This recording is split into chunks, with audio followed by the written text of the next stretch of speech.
Eno yembeera yalabikira kuzimu ku nguudo za Kampala ng'abavubuka abaali bambadde emijozi gya NRM nga bakola effujjo ku bannakampala omwali okubabbako ebyabwe ko n'okubakuba. Njabbakuba ebyo ebinnyomba ambaze ga lubindi.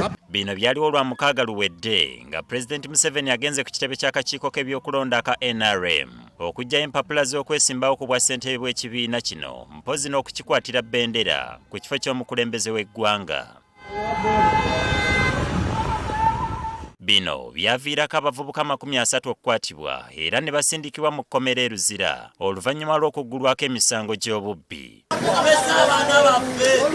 Olwaleero Museveni lw'abadde azzaayo empapula ze era oyinza okugamba nti ab'ebyokwerinda embeera bagyetegekedde era nga bakedde kuyungula bawanvu n'abampi ku nguudo za Kampala ez'enjawulo.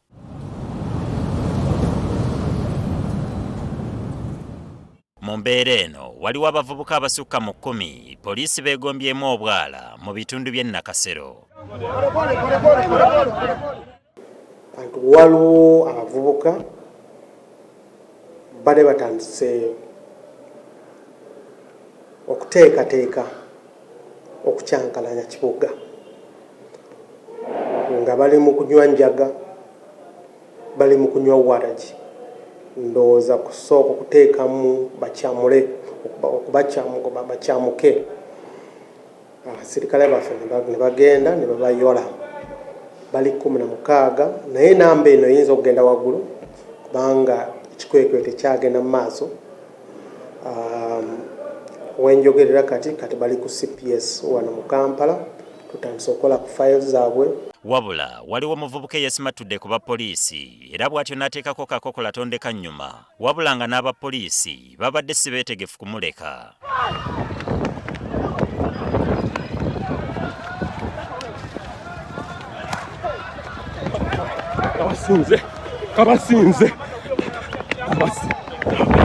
Abasinze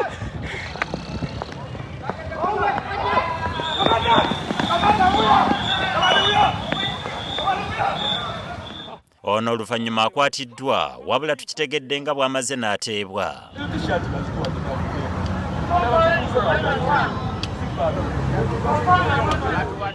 Wabula nga zikunukkiriza okuwera essaawa 7:30 oluseregende lwa mmotoka z'omukulembeze w'eggwanga zirengeddwako nga zoolekera ekitebe ky'ebyokulonda mu NRM.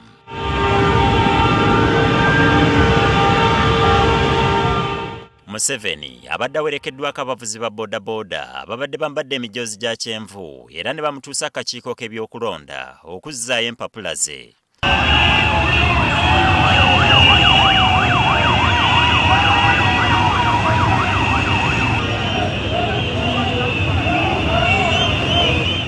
Ono azze ne mukyala we Janet Museveni era yaniriziddwa abakulu mu kibiina ababadde bakulemberwa Ssaabawandiisi w'ekibiina Richard Twadong. Akakiiko k'ebyokulonda kamaze ne kamusunsula era oluvannyuma ayogeddeko eri bannakibiina. Made governance impossible because no fragment could master a majority in an election.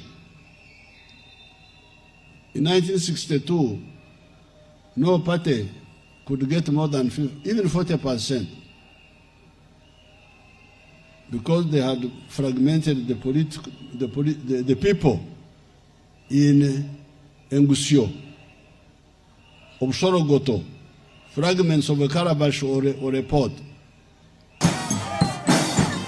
N'akulira enzikiriza y'obumu ow'obusobozi Bisaka asinzidde mu lubiri lw'e Kagadi n'asaba ab'enzikiriza ye ko ne bannakibiina ki NRM okukwatizaako omukulembeze mu kumunoonyeza akalulu. Kuongera kusabika gavumenti yetu ya NRM, kusabika Presidenti Yoweri Kaguta Museveni okuba n'obwire bwona okutula ohanga okuba akateekawo obusinge mu ihanga lyaitu. Ekyo mukulu tuli hano tukola emirimu okuba obusinge mu ihanga tuli naho tukumbira kusabika Presidenti n'okumbira kusabira akalulu. Okusinziira ku nteekateeka y'ebyokulonda mu kibiina kino akamyufu ka NRM kaakutandika ng'ennaku z'omwezi 17 omwezi guno. Ronald Senvuma, NTV, ku ssaawa emu.